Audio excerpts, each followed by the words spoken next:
నిర్వీ TV ప్రేక్షకులకి నమస్కారం.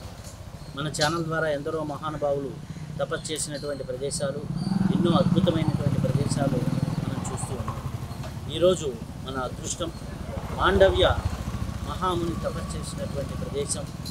ఆధునికంగా కూడా ఎంతోమంది యోగులు తపస్సు చేసినటువంటి ప్రదేశం. అలాగే ఇక్కడ నారాయణ స్వామి ఉన్నటువంటి ప్రదేశం, అద్భుతమైనటువంటి ప్రదేశం. ఆ యొక్క ప్రదేశాన్ని మనం ఇప్పుడు దర్శించుకున్నాం. ఈ యొక్క క్షేత్రం యొక్క విశేషాలని మనం వివరంగా లోపలికి వెళ్ళి తెలుసుకున్నాం. ఇప్పుడు మనం లోపలికి ప్రవేశించాం.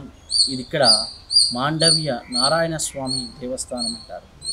ఇక్కడ దక్షిణ బదరీగా కూడా ఇది పేరుగాంచి ఉంది. నారాయణ స్వామి ఆలయం ఇది. ఇక్కడ మాండవ్య మహాముని తపస్సు చేసినటువంటి ప్రదేశం. ఇక్కడ సప్త గోదావరి పాయల్లో తుల్యభాగా నది పక్కనే ప్రవహిస్తూ ఉంటుంది.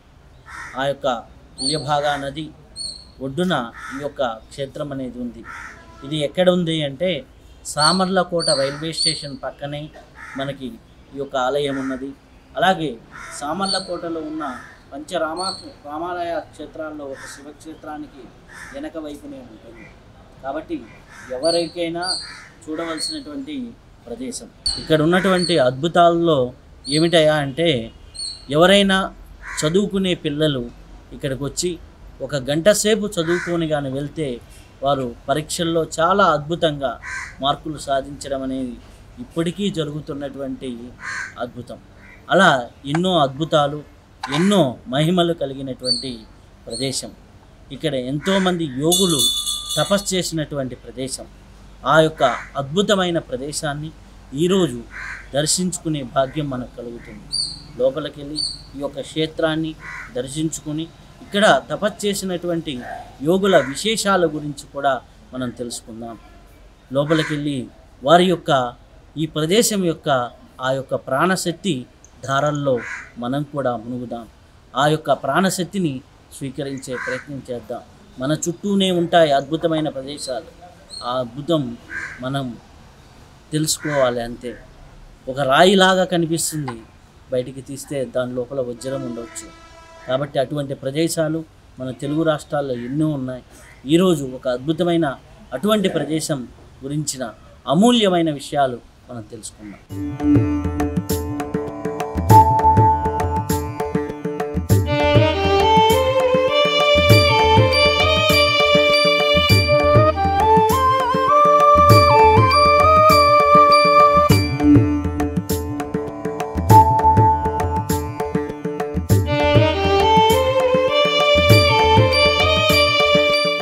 మనం ఈ యొక్క మాండవ్య నారాయణ స్వామి ఆలయంలో లోపల ఉన్నాం.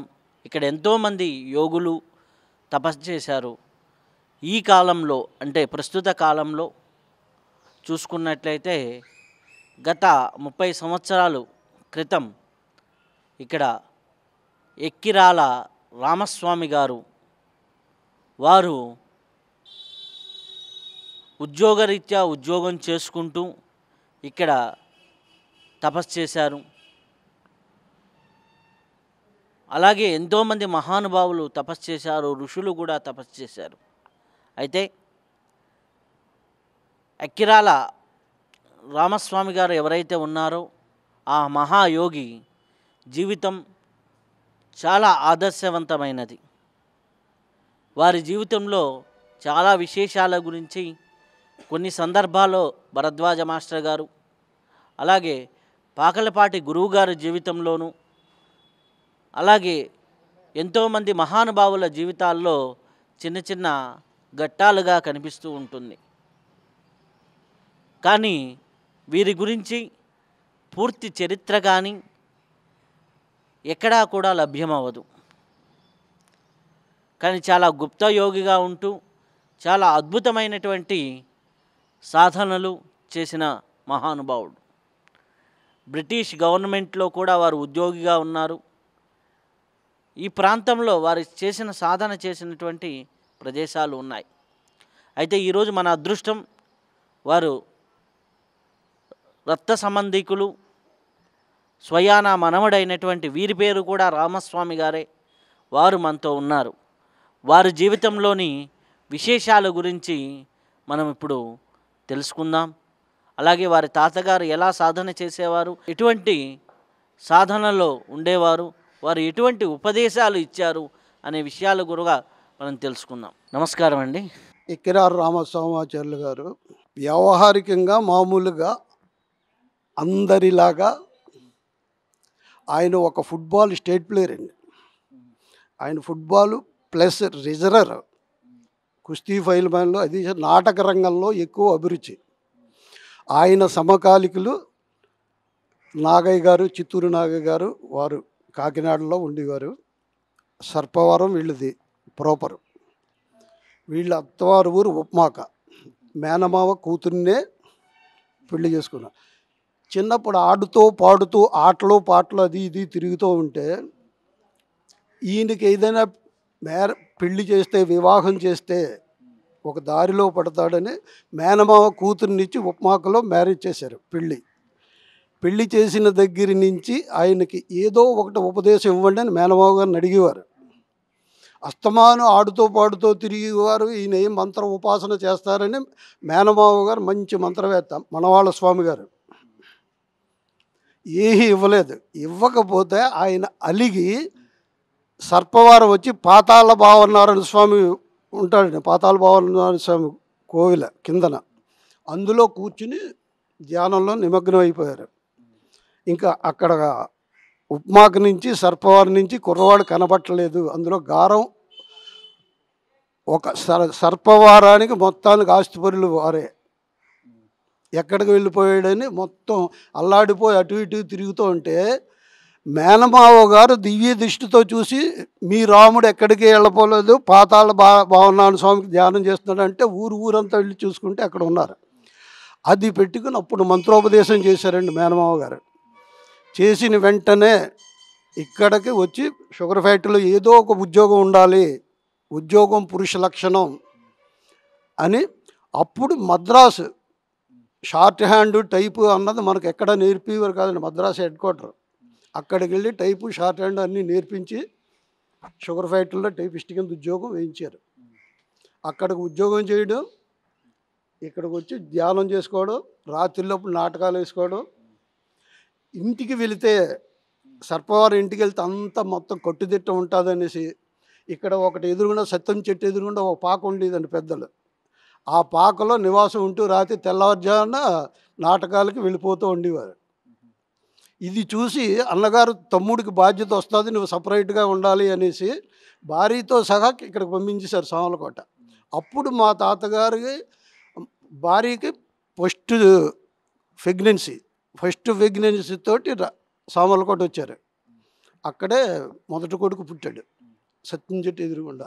తర్వాత పక్కన ఒక స్థలం ఇస్తే ఊళ్ళో పెద్దలందరూ కలిసి ఒక ఇల్లు కట్టుకుని అందులో చేసుకుంటూ ఉండి ఉద్యోగానికి వెళ్ళడం, ఇక్కడికి వచ్చి ఇది ఘట్టం సంసార ఘట్టం. ఆయన ఇక్కడే చేసేవారు తపస్సు. ఈ మధ్య కాలంలో పిల్లలు పుట్టాక అందరూ పిల్లలు పుట్టుకుని ఒక ఏజ్కి వచ్చేసేటప్పటికి మధ్య మధ్యలో తీర్థయాత్రలు తిరుగుతూ ఉండేవారు. ఎక్కువ చార్ధామ్, బద్రీ కేదారి. అది అక్కడ బద్రీ కేదారి దగ్గర ఇంచుమించు 6 సంవత్సరాలు ఎవరితోటి చెప్పకుండా అక్కడే ఉండిపోయారు, ఇక్కడికి రాకుండా.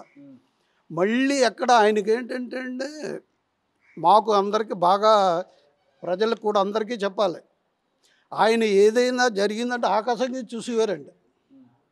ఆకాశం కింద ఇలా చూశారంటే ఆ రోజు మా ఇంట్లో మా బంధువర్గంలో ఎవరో ఒకళ్ళు కాలం చేసి వెళ్ళిపోవలసిందే. అది మాకు ఇండికేషన్. అలాగ కుటుంబ సభ్యుల్లో ఎవరికైనా ఏదైనా జరగరానిది జరిగిందంటే ఆయన అక్కడి నుంచి వచ్చేసేవారు. రావడానికి కారణం ఏంటో తెలుసా అండి, మా అమ్మగారు చనిపోయారు. మా అమ్మగారు చనిపోయేటప్పుడు అక్కడి నుంచి పరిగెట్టుకు వచ్చేసారు.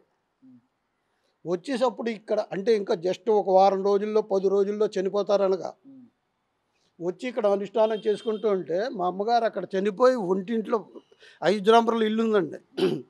అప్పుడు నాకు 7వ సంవత్సరం 8వ సంవత్సరం. ఒంటింట్లో ఆవిడ పడిపోయి ఉంటే ఈయన పరిగెట్టుకు నుంచి విజయదశమి నాడు అండి, ఈయన పరిగెట్టుకు నుంచి సైకిల్ అక్కడ అలా పెట్టి లోపలికి వెళ్ళిపోయి ఎవరిని పలకరించకుండా ఒంటింట్లో ఉన్న మా అమ్మగారి దగ్గరికి వెళ్ళారు. అది మేము చిన్నపిల్లం. మాకు చిన్నప్పుడు మాకు ఏంటంటే తాతగారు పూజ చేస్తే మాకు అరటిపళ్ళు కొబ్బరికాయలు వస్తాయి, అవి తిందాం. ఇదేనో అదే పూజ గదులు తొంగి చూస్తే మా అమ్మగారు అలా పడుకుండిపోయి ఉన్నారు. అప్పుడు 6వ సంవత్సరం 7వ సంవత్సరం అంటే ఒంట్లోకి ఎలా తీసుకున్నారు, ఏం మాట్లాడారో మనకు తెలియదు. బయటకు వచ్చిన తర్వాత అమ్మ చనిపోయిందని చెప్పారు. అప్పుడు నుంచి హిమాలయాలకు వెళ్ళిపోయి తపస్సు చేసుకుందాం అన్న వారు ఏదైతే చేతిలో పెట్టినారో వాళ్ళ పిల్లల బాధ్యత నేను తీసుకుంటానని ఇక్కడ ఉండిపోయారు. అప్పుడప్పుడు అంటూ ఉండేవారు, మీ వల్ల మళ్ళీ నేను ఇక్కడికి వచ్చాను, మీ వల్ల నేను వచ్చాను. ఇది సంసార జీవితం అండి. ఇంకా ఆయన చేసినవి అపూర్వం. ఆటల్లో ముందు చెప్తామండి, ఆటల్లోకి వెళ్ళాక తర్వాత వారి అనుభవాలు చెప్తారు. ఆల్ ఇండియా టోర్నమెంట్, కెలిసో టోర్నమెంట్ అనేది రన్ చేస్తారు మాకు. ఇదే బ్రిటిష్ కంపెనీ వాళ్ళు రన్ చేసేవారు. బ్రిటిష్ వాళ్ళందరూ రన్ చేసేవారు, ఏడి ప్యారిస్ వాళ్ళు. ఆల్ ఇండియా టోర్నమెంట్ ఎడుతుంటే మా పెద్దనాన్నగారు రంగాచార్యులు గారు, ఇక్రార్ రంగాచార్యులు గారు అంటే నేషనల్ ప్లేయర్ అండి, బాల్ బ్యాడ్మింటన్ నేషనల్ ప్లేయర్. ఆయన సమకాలికులు పిచ్చయ్య గారు వాళ్ళందరూ. 13 బాల్స్ తీసుకొచ్చి బాల్ సెట్ చేయొద్దంటే ఈ బాల్స్ పనిచేయవు టోర్నమెంట్కి అని చెప్తే, ఎందుకు పనిచేయవో నిరూపించమంటే ఆ 13 బాళ్ళు ఆకాశంలోకి వెళ్ళిపోయేటప్పుడు పువ్వు కింద విడగొట్టేశారు. అటువంటి కొడుకు ఆయన కొడుకు రంగాచార్యులు గారు. అది బాల్ విడగొట్టి కింద అది ఒక ఎత్తు అండి. అదే రోజు అదే టోర్నమెంట్లో ఆల్ ఇండియా టోర్నమెంట్ చేస్తే ఫైనల్స్ ఈయన పేరు పెట్టుకుని రామస్వామి బాబు మెమోరియల్ అని ఒక టీం రన్ చేసేవారు. ఆటలు అంటే చాలా ఇష్టం అండి ఈయనకి. చిన్నపిల్లలు ఆడుకున్నా వాళ్ళతో వెళ్ళిపోయేవారు, బాల్ అందించేసేవారు. సేమ్ సద్గురువులు అన్న వాళ్ళకి మాకు చెప్తూ ఉండేవారండి, అందరిలోనే భగవంతుని చూడండి. యద్రజ్యోలేషి నిక్షిప్తం సమిస్తంచ రజస్తమ వాసుదేవ జగజ్యోనే సర్వలోకైక నమస్కృత. ఎవరి లోపలైతే భగవంతుడిని చూస్తామో అదే భగవంతుడు మనల్ని పైనుంచి దీవిస్తాడు, మనలో భగవంతుడు ఉంటాడు. అదని చిన్నప్పుడు ఆయన చెప్పేవారు. ఎవరినైనా సరే చిన్న వయసు తారతమ్యం, నమస్కారం అండి, ఏమండి నమస్కారం, చిన్నపిల్లలు మేము అనుకునేవాళ్ళం అప్పట్లో. చిన్నపిల్లలకు కూడా పెద్దవాళ్ళు నమస్కారం పెట్టచ్చా, నమస్కారం పెడితే పెద్దవాళ్ళు చిన్నవాళ్ళకి ఆయుష్ క్షీణం కదా, ఇటువంటి రకరకాలు ఉండేవి. ఆ పందాలోనే మేము ఇంచుమించు అంతా పెరిగాం. తర్వాత జ్ఞానోదయం అయ్యాక రెండోది అందరికీ కూడా చెప్పాలండి, అది చెప్పకపోతే ద్వాపర యుగంలో గోవర్ధనగిరి ఎత్తుతోని కృష్ణుడిని అందరినీ రమ్మనమని నమ్మకం ఉన్నవాళ్ళు కిందకి వెళ్ళారండి, హాయిగా రక్షణ పొందారు. ఇదే సామర్లకోటలో ఈ రామస్వామాచార్యులు గారు ఒక వైకుంఠ ఏకాదశి నాడు మంచం మీద అలాగ పడుకునేటప్పుడు వచ్చినప్పుడు రాజమండ్రి నుంచి ఒక ఆవిడ వచ్చిందండి, శిష్యురాలు. అచ్చం వైకుంఠ నాథుడిలాగా పడుకున్నాడు. నేను విష్ణుమూర్తినే, ఏం కావాలో కోరుకోండి అని అడిగితే కోరుకున్న వాళ్ళందరూ లెక్కల్లో చెప్తానండి. బోండిసూర్యరావు గారు అని కోరుకున్నారు, నేను డబ్బులు కావాలి బాగా ఇచ్చాను తీసుకోన్నారండి. ఆగంట సూర్యనారాయణ గారు, పడాల వీర్రాజు గారు ఆఖరి దాకా మీ సేవ చేయాలనుకున్నారు. చేస్తా ఉన్నారు. అమ్మాజీ అని అడబాల అమ్మాజీ నేను టీచర్ ఉద్యోగం చేయాలని అన్నది. అప్పుడు దాకా ఆవిడ మెట్రిక్ కూడా పాస్ అవ్వలేదు. ఆవిడ హెడ్ మాస్టర్ అయ్యి మొన్న రీసెంట్గా రిటైర్ అయ్యింది. అలాగ ఎవరికి కావలసిన కోరికలన్నీ వారు తీర్చారు.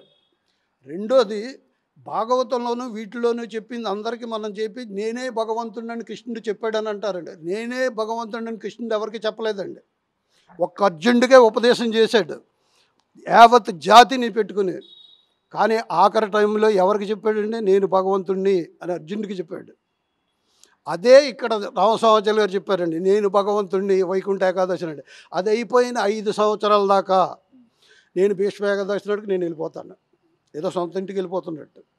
ఆ రోజు భీష్మ ఏకాదశి నాడు మొత్తం అందరికీ జ్వరాలు ఇవి వచ్చేసి వారు బతిమాలేవారండి. మీరు ఈ సంవత్సరం ఆగండి అంటే ఈ సంవత్సరం ఆగుతాను. ఎవరికి సాధ్యం అండి? ఈ సంవత్సరం ఆగుతానండి. అది ఒక్క రామస్వామాచార్య గారికే సాధన అండి. ఎందుకు రామస్వామాచార్య గారిని ఒక మాట ఏంటంటే, యోగులు ఎవరికైనా సాధ్యమేనండి. యోగులు ఎవరికైనా అది సాధ్యం. అనుష్ఠానం చేసుకుని ఉంటే అనుష్ఠాన బలంతో ఎక్కడెక్కడికో వెళ్తామండి. ఒకప్పుడు ఎందుకు పనిచేయని చిల్లర పెంకునండి నేను. ఎందుకు బతుకుతున్నానో తెలీదు, దేనికి బతికానో తెలీదు. 56 సంవత్సరాల దాకా ఎదవ బతికాను. 56 సంవత్సరాల తర్వాత సత్యానికి అన్వేషణతో వెళ్తున్నాను.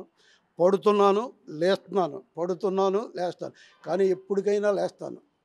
అది నాకు అపూర్వమైన నమ్మకం. ఆ నమ్మకం అనేది ఉంటే అందరికీ ఏదైనా సాధించగలమండి. ఇంకా ఆయన మహిమలు పుస్తకం విప్పితే అండి ఇది ఒక పెద్ద నిఘంటువ. ఇంకా చెప్పాలి, నాకు జరిగింది చెప్పాలండి. చిన్నప్పుడు మా జీవితం తినడానికి తిండి లేని సమయంలో ఎందుకు వచ్చిన జీవితం రా అని పెట్టుకుని గాజు బెంకులు నూరేసి తినేశాను చనిపోదామని. నాయన ఏటి కడుపు నొప్పి వస్తుందా అని పెట్టారు. ఇప్పుడు ఆ గాజు బెంకులు ఎక్కడికి పోయి ఎవరికీ తెలియదు. తిన్నవాడిని నేను సాక్షిగా, ఎక్కడికి పోయో తెలియదు. అటువంటి అంతర్ముఖ ఆయన స్పర్శ తగిలితే చాలండి సర్వ రోగాలు వెళ్ళిపోయేవి. బాగా మేము కళ్ళారా చూసింది మా ఇంటి చాకలే. బిడ్డ అడ్డు తప్పిందనేసి ఇంటికి తీసుకొచ్చేస్తే ఎవరు డాక్టర్లు ఆపరేషన్ చేస్తేనే కానీ కుదరదు అని అంటే ఆయన పూజ చేసిన తీర్థం ఇస్తే మా ఇంటి టర్నింగ్ దాటేటప్పటికి డెలివరీ అయిపోయింది. ఆవిడ బతుకున్నంతకాలం జీవితాంతం తాతయ్య గారు బట్టలు ఉతికింది, గురువు గారు బట్టలు ఉతికి ఆ సేవ చేసి రుణం తీర్చుకుందండి. ఇంకొక విషయం, మా తాతయ్య గారు ఆఖరి ఇక్కడి నుంచి ఉండేటప్పుడు చుండ్రు వీర్రావులు గారు ఇంట్లో ఉండేవారు. చుండ్రు వీర్రావులు గారు ఆయన మంచం పట్టేసి చనిపోయే పరిస్థితి ఉంటే చుండ్రు సుబ్బయ్యమ్మ గారు గురువు గారు నేను ప్రాతివ్రత్యంగా సుమంగళిగానే నేను వెళ్ళాలి, అది మీరు నాకు అభయం ఇవ్వండి అంటే సుమంగళిగానే వెళ్తామమ్మా అని అంటే 2.5 సంవత్సరాలు అదే బెడ్ మీద ఈవిడి పోయేదాకా ఆవిడ ఆపారు ఆయన్ని. ఈవిడి పోయిన 16వ రోజులో 17వ రోజులో 3 నెలల లోపున ఆయన చనిపోయాడు. అంటే పాతివ్రత్యాన్ని ఇచ్చిన మాటకి నిబద్ధతతో ఉండి చెయ్యగలిగిన మహాపురుషుడు, ఒక యోగి, ఒక సాధకుడు. ఇన్ని బిరుదులు కూడా ఆయనకి సరిపోవండి. ఎందుకు సరిపోవంటే అండి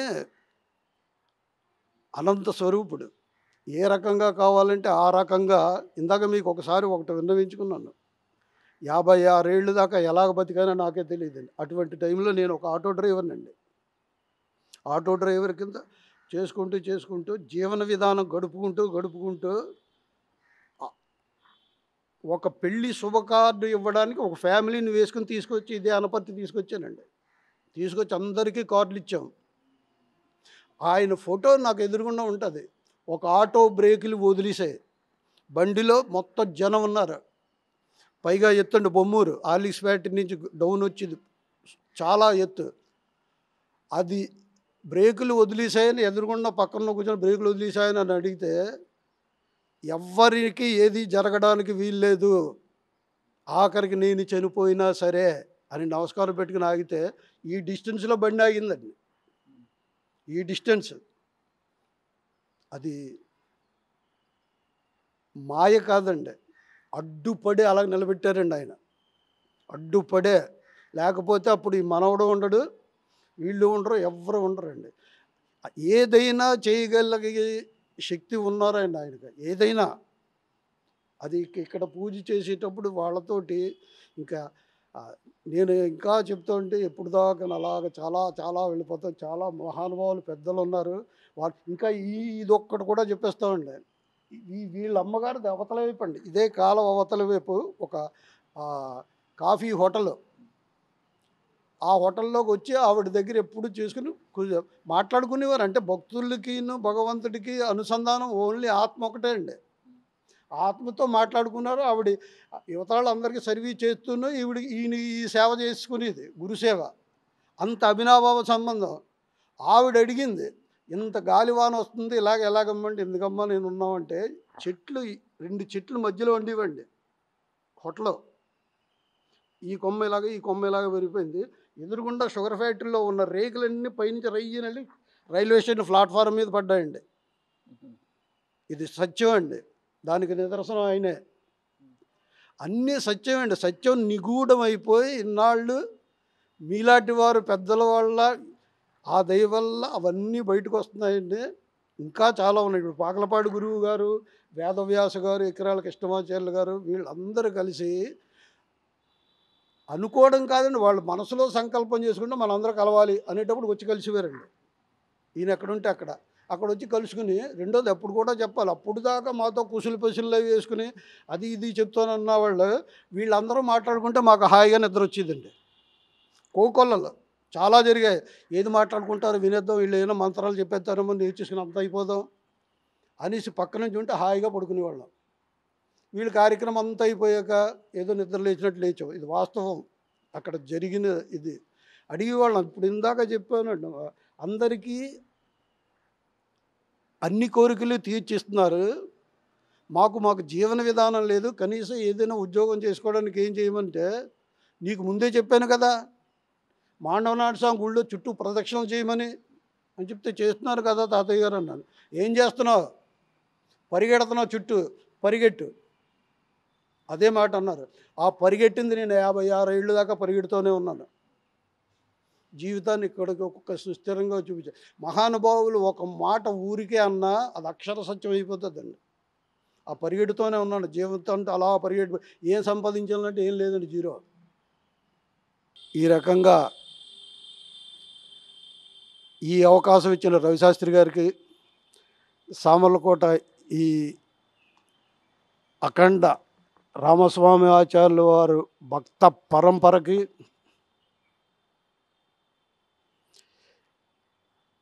ఇంకా విన్నవించుకుంటానండి, నమస్కృతులు కాదు, విన్నవించుకుంటున్నామండి.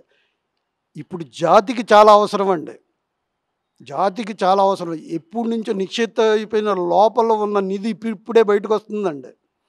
ఆ వచ్చిన నిధిని బయటకు తీసుకొచ్చి సద్వినియోగం చేసుకుని ఉంటే రాబోయే తరాలకి మనం కనీసం విత్తనాలు జల్లిసి వదిలిస్తే పంట అవే పండుతాయండి. కనీసం ఆ విత్తనాలైనా జల్లండి.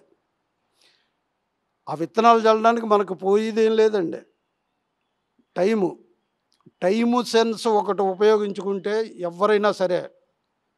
అందరికీ ఒక చెప్పి మాట ఒకటి నాకు కనెక్ట్ అయింది. ఎక్కడ వేదాల్లో రాసింది, ఇది రాసింది, మా గురువు గారు నాకు అంతర్ముఖంలో నాకు వెలిగించిన వెలుగే చెప్తున్నానండి.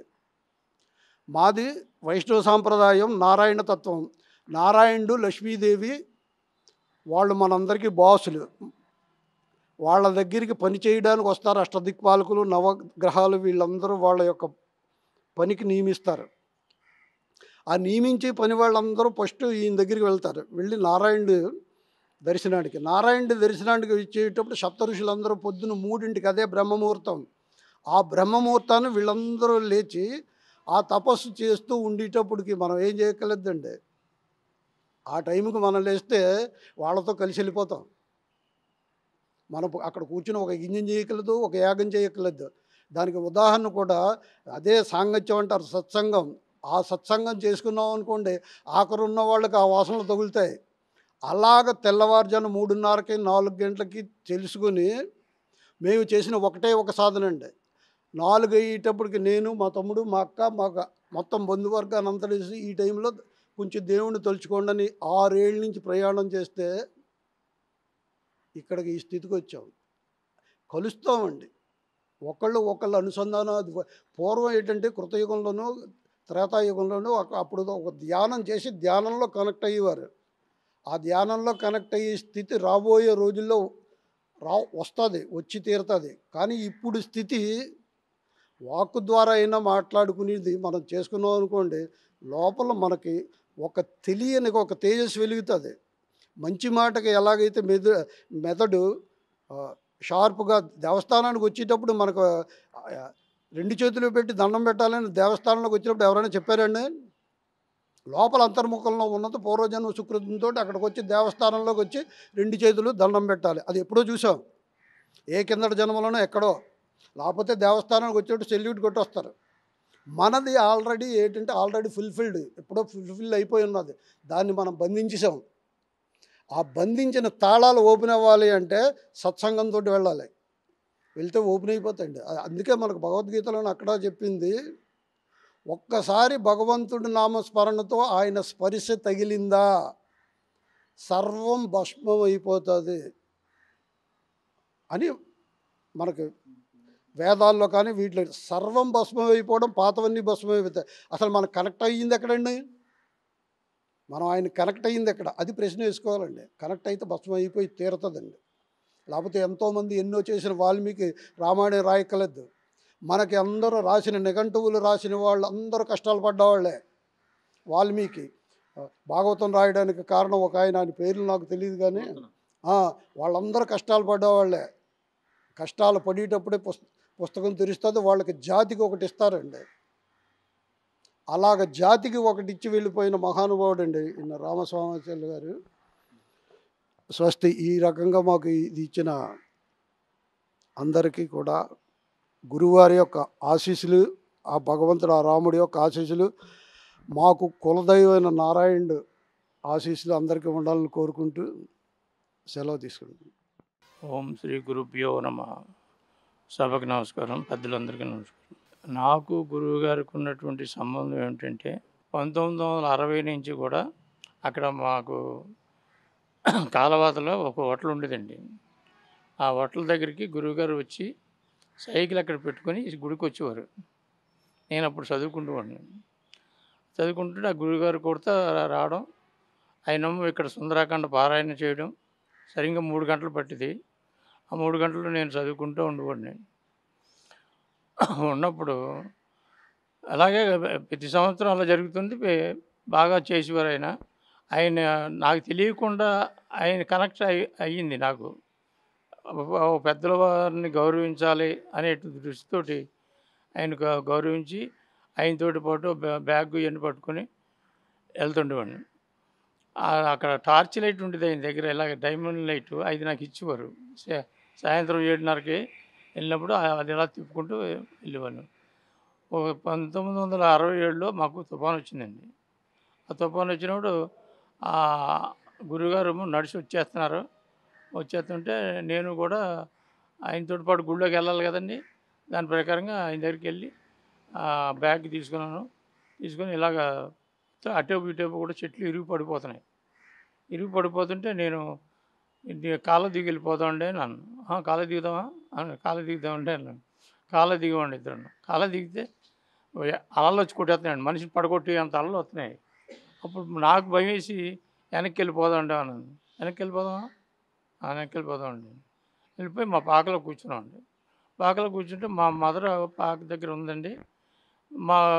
మా ఇటేపొమ్మ చింత చెట్టు ఉండేది, అట్టేపొమ్మ దూసిన చెట్టు ఉండేది.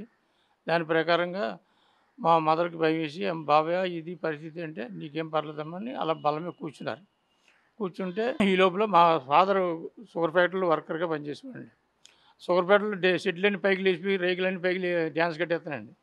కానీ మా పాక మీద ఉన్న ఒక ఆకు కూడా ఎగరడం జరగలేదు. మా పాకి అవ్వలేదు కూడా. చింత చెట్టు ఊగుతుందండి గాలికి. ఇలా ఊగుతుంటే పాక మీద పడిపోద్దామని మా మదర్ వచ్చి చెప్తే నీకేం పర్లేదు అలాగుండు అని చెప్పారు. చింత చెట్టు కూడా మనిషి ఎలా తోసేస్తే పడిపోద్ది అలా రోడ్డు మీద పడిపోయింది. అది అయిపోయిన తర్వాత మేము మళ్ళీ సాయంత్రం 5 అవుద్దండి. ఈయనమ్మ పొద్దుట 10 గంటలకు వచ్చారు. 5 గంటల దాకా తుఫాను ఉంది. వచ్చిన తర్వాత మేమిద్దరం కలిసి గురుగారు నేను కలిసి మళ్ళీ కాళ్ళ దిగి గుడికి వచ్చామండి. ఉడుకొత్తులు ఇవన్నీ కూడా చెట్లన్నీ పడిపోయాయండి. పడిపోతే మళ్ళీ మనం పాక దగ్గరికి వెళ్ళి కత్తి తీసుకుని వచ్చి దారి చేసుకున్నామండి. దారి చేసి గురుగారేమో లోనకి స్వామి దగ్గర వెళ్ళిపోయారు. ప్రతిరోజునేమో మండపంలో చేసే స్వామి దగ్గరే పారాయణ చేసుకున్నారు. పారాయణ చేసుకుని అంతవరకు కూడా అనంతాచార్య గారండి, పూజారి గారు కూడా గుళ్ళోనే ఉండిపోయాడండి ఉదయం నుంచి కూడా. అప్పుడు మేము మళ్ళీ ముగ్గురం కలిసి పారాయణ అయిపోయిన తర్వాత 7 అవుద్దండి సాయంత్రం 7 గంటలకి బయటకు వచ్చామండి. బయటకు వస్తే మేము వచ్చినప్పుడు ధోని లేదండి, దిగొచ్చాం గురుగారు నేను. అప్పుడు ధోని ఎక్కడికి పోయిందో తెలదు. మళ్ళీ మేము వెళ్ళేటప్పటికి ధోని కరెక్ట్గా ఒడ్డుకు వచ్చి నిలబడి ఉందండి. నిలబడి ఉంటే మేము ముగ్గురం దాని మీద ఎక్కువ నేనేమో తాళ్ళు లాక్కుని అటు వెళ్ళిపోయామండి. వెళ్ళిపోయిన తర్వాత మా పాక దగ్గరికి వెళ్ళిపోయామండి. సాయంత్రం 7 అయిపోయింది కదా, అప్పుడు దాకా ఏం తీసుకోలేదండి. అప్పుడు మాకు ఆవు ఉండేదండి. ఆవు పాలు కాసి మా అమ్మ గురుగారికి అనంతాచార్య గారు బుజ్జిబాబు గారికి కూడా ఇచ్చారు. ఇద్దరు తీసుకున్నారండి. తీసుకున్న తర్వాత ఒక రెండు సార్లు అన్నారండి బుజ్జిబాబు గారు తట్టి, గురువుగారు శబరే అని 2 మాటలు అన్నారండి. ఇది అయిన తర్వాత నేను చిన్నప్పటి నుంచి కూడా పెద్ద తెలివైన వాడిని కాదండి. నా ఫ్రెండ్స్ అందరూ కూడా చాలా తెలివైన వాళ్ళు. 7th ఫారం వేసేవాడు అంటే మహా కష్టం ఉండేదండి అప్పుడు. అటువంటి 7th ఫారాన్ని నేనే వేసాను. మా సర్కిల్లో అందరిది పోయిందండి. అది గురుదేవుడు యొక్క దయ కాబట్టి నా ప్రభావం ఏం కాదండి అది. అదేవిధంగా నేను అయిపోయిన తర్వాత డిగ్రీ ఎంఆర్ కాలేజీలో జాయిన్ అయ్యాను సార్. ఎంఆర్ కాలేజీ జాయిన్ అయితే అది ఇంగ్లీష్ మీడియం అప్పుడు బీకాం. అయితే ఇంగ్లీష్ మీడియం అలా చదువుకుని వచ్చి పరీక్షకి వెళ్తున్నానంటే గురుగారి దగ్గరికి వెళ్ళి, బాబాయ్ పరీక్షకి వెళ్తాను, ఇల్లు నన్ను చదువుకొని రాసే, ఇది ఒక్కటే మాట చెప్పారండి. ఆయన ప్రకారంగా నేను చదువుకున్నాను. బీకాం పాస్ అయిపోయాను, ఎంకామ్ కూడా పాస్ అయ్యాను, ఇంగ్లీష్ మీడియం. అలాగే ఉద్యోగం కూడా నాకు ఆయన దయతోటే వచ్చింది. తర్వాత మ్యారేజ్ కూడా ఆయన దయ వల్ల అయింది. నా పిల్లలు కూడా ముగ్గురు పిల్లలు పుట్టారండి నాకు. నేను మా ఆవిడకి నొప్పులు వస్తుంటే కాకినాడ నుంచి, మా అత్తారు కాకినాడ అండి, నేను కాకినాడ నుంచి ఏమో సామలకోట నుంచి గురుగారి దగ్గరికి కలిసిపోయాను. ఇటు మా మామగారు అన్నమాట ఎవడన్నా హాస్పిటల్కి వెళ్తాడు, గురువుగారి దగ్గరికి వెళ్తాడు అనేవాడు. గురువుగారి దగ్గరికి వెళ్తే హోమియోపతి మందులు 2 పొట్లాలు ఇచ్చేవారండి. 2 పొట్లాలు తీసుకుని ఇంత ఏరుమొక్క ఇచ్చి శిఖలో పెట్టమనేవారండి. శిఖలో పెట్టి ఒక పొట్లం వేసేవాడిని. 2వ పొట్లం ఎప్పుడు వాడలేదు. 2 పొట్లం వాడకుండా 3 ఫస్ట్ ఇష్యూ కూడా మాకు ఫ్రీగా వచ్చిందండి, ఆపరేషన్ గట్రా ఏమీ లేకుండా. అలా జరిగింది సార్ నా లైఫ్లో. ఇవాళ కాకినాడ నేను పిఆర్ గవర్నమెంట్ కాలేజీలో ఫిజికల్ డైరెక్టర్గా పనిచేసి రిటైర్ అయిపోయి అప్పుడే దగ్గర 19 సంవత్సరాలు అవుతుంది సార్. ఏదో భగవంతుడు ఆ గురుదేవుడి దయ వల్ల నేను ఆరోగ్యంగా ఉన్నానంటే వాళ్ళ దయతోటే నేను ఇవాళ నాకేం లోటు లేదు సార్. అంతా కూడా సక్రమం జరుగుతుంది. ఇంకో చిన్న విషయం చెప్తున్నాను సార్.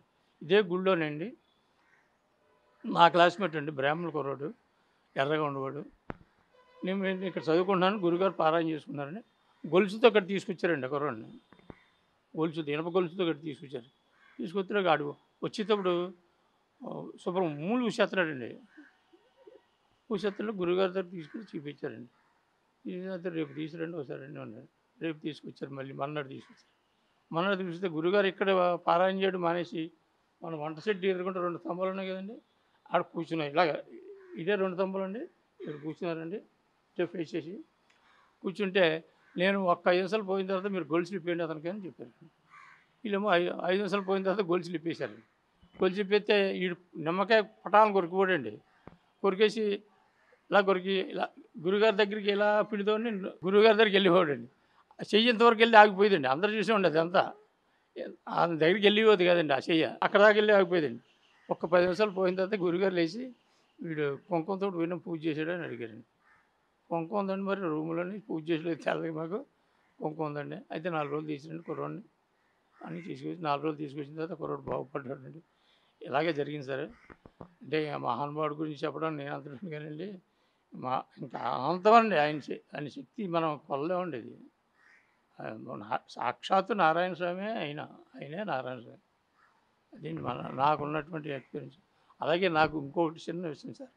నా ట్రాన్స్ఫర్ విషయంలోని సామలకోట నుంచి నన్ను ట్రాన్స్ఫర్ చేసి రామస్వామి కొట్టేశారండి. కొట్టేలాగి నా అపోనెంట్ వాడేమో వాళ్ళు బామ్మర్ది హైదరాబాద్ అండి, సెక్రటరీలో జరిగిందండి. అయితే బాబా అయిపోయింది ట్రాన్స్ఫర్ అని చెప్తే ఆయన మాట ఊరుకున్నాడు. ఈ లోపల నేనేం చేశానంటే ఎందుకని మంచిదని సీతారామరాజు రాజమండ్రి నాకు ఫ్రెండ్ ఉంటే అందరికి వెళ్ళాను సార్. ఇది గురువు ఇలా ఉంది పరిస్థితి అంటే ఆయనకి వైఎస్రావు అనే ఒక అతను ఉన్నాడు రాజమండ్రి. అతను ఫోన్ చేసాడు, నాకు కావాల్సిన వాడు సత్యనారాయణ ట్రాన్స్ఫర్ అయిందంటే చూడంటే, అయితే ఒక ఎమ్మెల్యే లెటర్ అట్టరా అని చెప్పాడు. చెప్తే నేనేమో ఎమ్మెల్యే గారి లెటర్ బుడ్డిపాసరావు గారు తీసుకుని ఇంట్లో పెట్టి కూర్చున్నానండి. లెటర్ 4 రోజులు అది తీసుకుని అప్పుడు ఆ లెటర్, అరే సత్యనారాయణ నువ్వు లెటర్ పంపరా, పాక్షలో పంపే నాకు లెటర్ ఏం అక్కర్లేదు నువ్వు అని చెప్పాడు. అయితే నేను ఇక్కడ నా ఫ్రెండ్ వరే చక్కధర అని ఉండేవాడండి. అతని దగ్గర బండి అడిగి కరిమానికి నేను రాజమండ్రి పట్టుకెళ్ళి ఇచ్చామండి. ఇచ్చిన తర్వాత అది వైఎస్ఆర్ గారికి పాక్షలో పంపాడండి. ఆయన పంపాడు. మీరు నమ్మండి, రాత్రి 7 గంటలకి నాకు ట్రాన్స్ఫర్ అయిపోయిందండి. 9 గంటలకు మళ్ళీ ట్రాన్స్ఫర్ ఆగిపోయిందండి. నైట్ అండి ఇది జరిగింది. ఇది మరి సామాన్యంగా హైదరాబాద్ వెళ్ళి నేను చేయించే కెపాసిటీ నాకు లేదు, కానీ కనెక్షన్ అలా జరుగుతుంది సార్. గురుదేవుడి యొక్క దయ ఉంటే మనం ఎక్కడున్నా సరే ఏదైనా వస్తుంది సార్. గురుదేవోభవ. అనేక జన్మల సుకృతమేమోనని అనిపిస్తూ ఉంటుంది. నా అనుభూతి భగవంతుడు ఎక్కడో లేడు, మరి మా బాబా రామస్వామి ఆచార్యుల వారే. పాటలు పాడటం అన్నా, నాటికలు ఎన్నో కళాత్మ స్వరూపం అయింది. అంటే అన్నిట్లోనూ కూడా భగవంతుని చూసేవారు బాబా. అందుచేత మరి డాక్టర్ రామారావు గారు, డాక్టర్ రత్నరాజు గారు చెప్తూ ఉండేవారు, చాలా మంచివారమ్మా, మనకి ఈ గడ్డలో మనకి వారి సహవాసం ఉండడం కూడా మనందరికీ చాలా భాగ్యం అమ్మా అని చెప్పి అంటూ ఉండేవారు. నేను ఎలక్షన్లో కంటెస్ట్ చేయాలి అనుకున్నాము 81లో. వెళ్ళి దండం పెట్టుకొని రా అమ్మా అన్నారు అని చెప్పి వారి ఇంటికి వెళ్ళి, బాబా ఇలా చెప్పమన్నారు డాక్టర్ గారు అన్నాను. విజయోస్తు అన్నారు. సరే, అప్పుడు అంతగా తెలియదు. ఒకసారి షుగర్ ఫ్యాక్టరీకి కూడా మా అన్నదమ్ములు వెళ్తుంటే వాళ్ళతో కూడా రమ్మన్నారు. సరే వెళ్ళాం. బాబా ఎందుకు చెప్తున్నానంటే దైవం మానుష రూపేణ అన్నారు. మరి బాబా మనందరికీ కూడా సజీవ దైవంగా మనందరినీ ఆశీర్వదించారు. మరి సమర్లకోట పట్టణం ఇంత ద్విగుణీకృతం అయింది అంటే కూడా మరి అటువంటి పుణ్యపురుషులు ఈ తపోభూమిలో మరి మనందరినీ ఆశీర్వదిస్తూ, మరి ఇటువంటి భాగ్యాన్ని వెలపెట్టి కొనుక్కోలేనటువంటిది ఒక తడవ మన ఇంటికి కూడా వచ్చి ఆ మీటింగ్లో పాల్గొని మమ్మల్ని అందరినీ ఆశీర్వదించారు మహానుభావులు. ఎందరో మహానుభావులు, అందరికీ వందనాలు. మరొక చిన్న మనవి, విజయోస్తు అని ఆశీర్వదించారని చెప్పాను కదా కన్నా బంగారం. మరి చెప్పాలంటే నాకు ఒళ్ళు పులకరించుకుని పోతోంది. అత్యధిక మెజారిటీతో 5వ వార్డులో నా చేత కంటెస్ట్ చేయించారు ఇక్కడ ఉన్న పెద్దలు.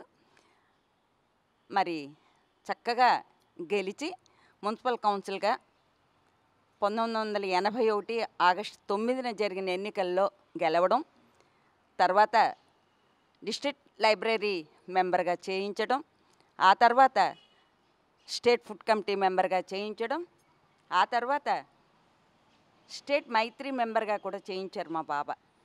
అంటే ఆ రోజున ఆయన నన్ను ఆశీర్వదించిన ఆశీర్వచనం ఎలాంటిదోనని చెప్తున్నాను, మరోలా అన్యథా భావించకండి. ఇదంతా కూడా మా డాక్టర్ ఎప్పుడు చెప్పేవారు, మా అన్నదమ్ములు ఒక్కసారి వెళ్ళి నారాయణ స్వామి గుడి దగ్గరికి వెళ్ళి దండం పెట్టుకొని వచ్చేయండి అమ్మ అనేవారు. అప్పుడు ఈ బ్రిడ్జిలు అవి లేవు, ఒక పుట్టు ఉండేది, అంటే రౌండ్గా ఉండేవి. అందుట్లో కూర్చొని వచ్చి ఇక్కడ విష్ణు సహస్రం, లలిత సహస్రం అన్నీ కూడా చదివేవాళ్ళం.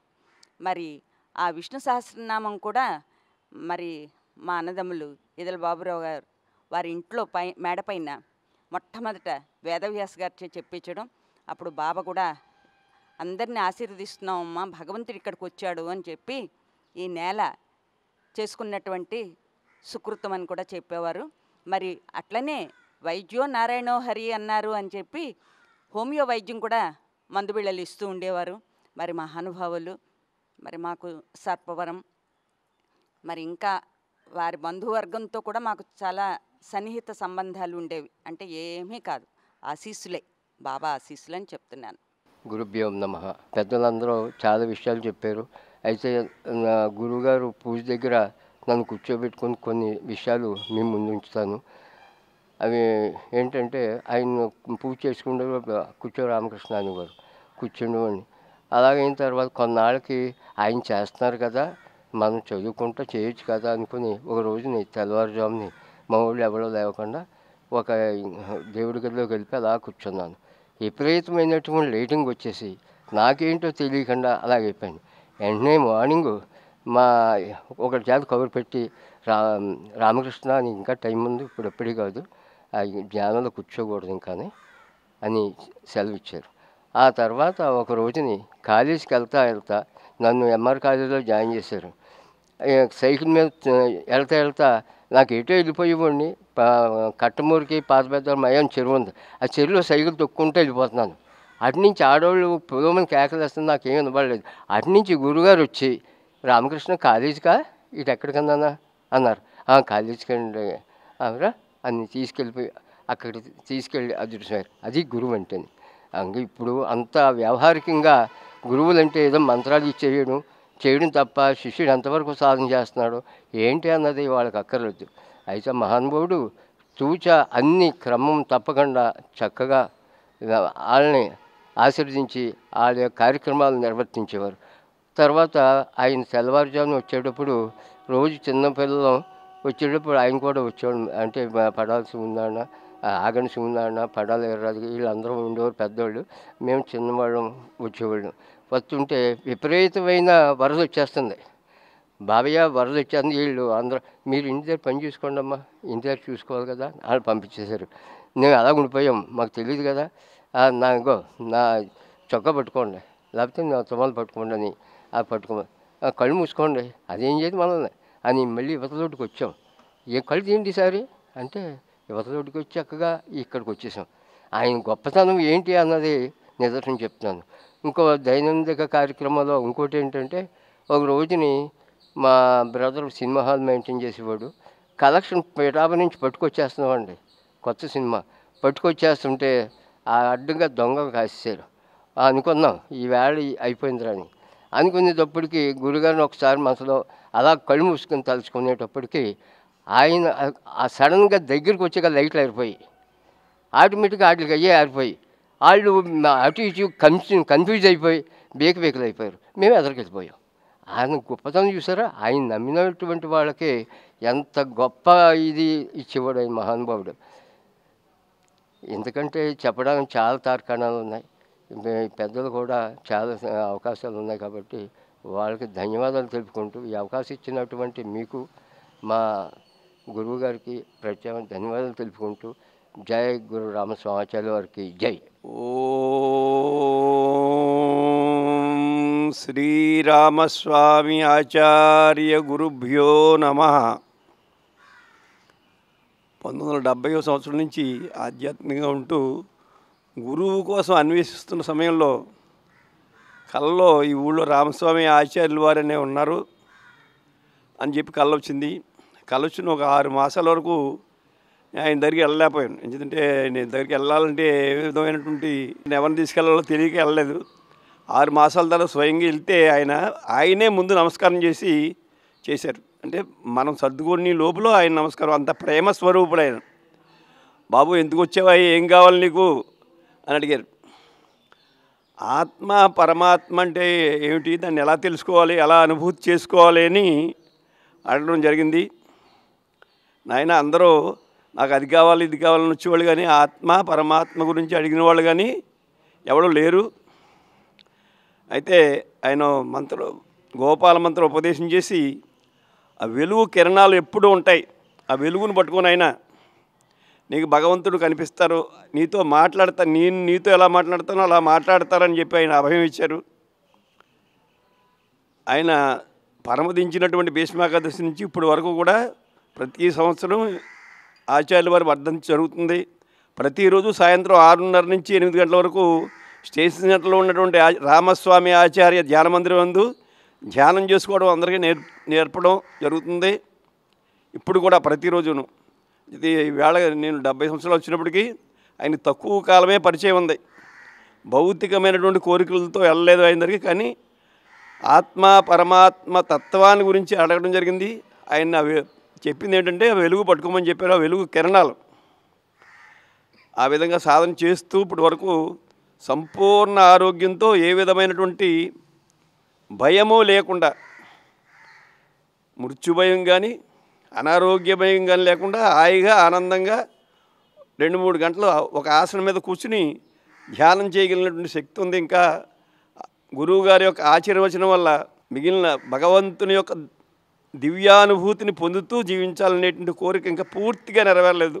ఆచార్యుల యొక్క అనుగ్రహం వల్ల, ఆచార్యుల వారి వాక్శుద్ధి వల్ల తప్పకుండా నిన్న భగవదనుభూతిని పూర్ణంగా పొంది పూర్ణమైన స్థితిలో ఈ నాటకరంగం నుంచి వెళ్ళిపోయేటువంటి స్థితి కలిగించాలని గురువుని నమస్కరిస్తూ ఓం శ్రీ గురుభ్యో నమః. ఎకిరాల రామస్వామి గారు ఒక సిద్ధపురుషుడు. ఇప్పటి వరకు వాళ్ళ శిష్యులు వారు జీవించి ఉన్న కాలం వాళ్ళ అభిప్రాయాలన్నీ చెప్పారు. కానీ వారు జీవించి శరీర త్యాగం చేసిన తర్వాత కూడా వారి యొక్క తపశ్శక్తి ఈ సరిసరి ప్రాంతంలో కాదు, వారు ఇంటి దగ్గర కాదు, నిరంతరం వెల్లడి అవుతూనే ఉన్నది. కృష్ణమాచారి గారు అన్నట్టు ఆయన ఒక సిద్ధపురుషుడు. సరస్వతి నది అంతర్వాహినిగా ప్రవహించినట్లు ఆ సిద్ధపురుషుడి యొక్క ఆ వైబ్రేషన్ స్టిల్ ఆయన ఉన్న నివాస ప్రాంతంలో కూడా స్థిరంగా ఇప్పుడు ఉంటుంది. అది అయోధ్యరాంపురంలో స్వామి యొక్క నివాసం దగ్గర కొందరు ఔత్సాహికులందరూ కలిసి ఆయన ధ్యాన మందిరం కట్టారు. అక్కడ కూడా వారి విగ్రహాన్ని ప్రతిష్ఠం చేసి ఆ స్థానంలో ఎవరు ధ్యానం చేసుకున్నా సరే వాళ్ళకి ఆ అనుభూతి ఫీల్ అవ్వడం జరుగుతుంది. ముఖ్యంగా వారు సాధన చేసేటప్పుడు, మేము కూడా ఇదే గుళ్ళో సాధన చేసినప్పుడు వారు భూమికి సటన్ ఒక 2-3 అడుగులు స్థాయిలో పైకి వాళ్ళ బాడీ గాలిలో తేలిది. అది ఎంతో మహాసిద్ధపురుషులైతే కానీ ఆ సాధనలో వాళ్ళ అంత ఉత్తీర్ణత సాధించలేరు. మరీ ముఖ్యంగా వారి డివోటీస్లో చాలామంది కూడా ఫైనాన్షియల్ ప్రాబ్లమ్స్ అని, ఈ ప్రాబ్లమ్స్ అని, అన్ని ప్రాబ్లమ్స్ చెప్పారు. కానీ ఆధ్యాత్మికంగా ఉన్నతిగా ఎదిగిన శిష్యులు అనేవి చాలామంది గుప్తంగా ఉన్నారు. ఈ గుడి సంబంధించిన పూజారి గారు లాస్ట్ ఇయర్ చనిపోయిన టైంలో నేను అక్కడికి వెళ్ళినప్పుడు ఆయన యొక్క హాస్టల్ బాడీ ఆ సరెంట్లోనే ఉన్నది. వాళ్ళ యొక్క మాస్టర్ అక్కడికి వచ్చిన తర్వాత యాదృచ్ఛికంగా వారి కోసం నేను అడగడం జరిగింది. ఆ మాస్టర్ అప్పుడు చెప్పారు, స్వామి మీరు తీసుకెళ్తాను స్వామి దగ్గరికి అని చెప్పారు. కరెక్ట్గా ఆయన భీష్మేకాదశి రోజు నాకు ఫోన్ చేసి నన్ను ఆ స్వామి దగ్గరికి రప్పించుకున్నారు. ఆ రోజు మార్నింగ్ నుంచి మధ్యాహ్నం 1 గంట వరకు కూడా వివిధ భక్తులు మీలాగే అందరూ వాళ్ళ అభిప్రాయాలు చెప్పారు. అప్పటి నుంచి కూడా ఏదో తెలియని ఆకర్షణ శక్తి మమ్మల్ని అలా లాక్కునే వచ్చింది. స్టిల్ ఇప్పటి వరకు కూడా మేము రోజు పొద్దున్నే 5:30కి మా ఊరు పెద్దాపటి నుంచి అక్కడికి సామలకోటకు వచ్చి ఆ ధ్యాన మందిరంలో ఒక 1 అవర్ స్పెండ్ చేసి వెళ్ళిపోతున్నాం. దానికోసం మా బాబాయ్ గారు పెంకేటి చిరంజీవి గారు మాకు చాలా సహాయకారం చేసి మాకు ఆ తాళాలు అన్నీ కూడా ఇచ్చి అన్నోన్ పర్సన్స్ అయినా మాకు కూడా చాలా సౌకర్యాలు ఇక్కడ మాకు కల్పించారు. ఆ మహానుభావుడి కోసం ఇంతకన్నా చెప్పాల్సింది ఏమీ లేదు. జై గురుదత్త. నాకు ప్రాణం పోసిన గురుదేవులు రామచాచార్యులు గారు. నేను 78లో ఇందిరాగాంధీ గారు ఆ మైదానం మీదకి వస్తే నేను ఒక్కనే వెళ్ళిపోయిన ఆ యొక్క చీకట్లో నేను ఒక్కళ్ళే ఏం చేయలేక నా గురించి మా అమ్మ అందరూ నిలుక్కోవడం జరిగింది. ఆ వాళ్ళ గురించి నేను మంచం దిగలేదు. పంచికట్టు కట్టుకుని పడాల రామారావు, పడాల వీరాజు గారు ఒక ఆయన ఉండేవాడు. ఆయన మా ఇంటి ఎదురు నుంచి వెళ్తూ రోజు మా అమ్మకు పొట్లం ఇచ్చేవారు. ఆ పొట్లంతో నెలలు తిన్న తర్వాత నేను బతికానండి. గురుదేవి గారు నాకు ప్రాణం పోసారు ఆయన మహానుభావుడు. తర్వాత ఆయన మరణించిన తర్వాత 84లో నేను మంచిదిగా ఉండిపోయాను. అటువంటి శోభయాత్ర నేను ఇప్పుడు వచ్చి ఎంతమంది పోయినా చూడలేనండి. ఇంకా ఏంటంటే హరినామ సంకీర్తనతో చాలా ఆనందంగా అనమాట. అంతా కాదు, మహానుభావులు ఎంతోమందిని నేను నా కళ్ళతో చూశాను. చాలా పెళ్ళిళ్ళు చూశాను, పేరెంట్గా చూశాను. కానీ గురువుగారు తీసుకెళ్ళినంత ఆనందం అంతా కాదు.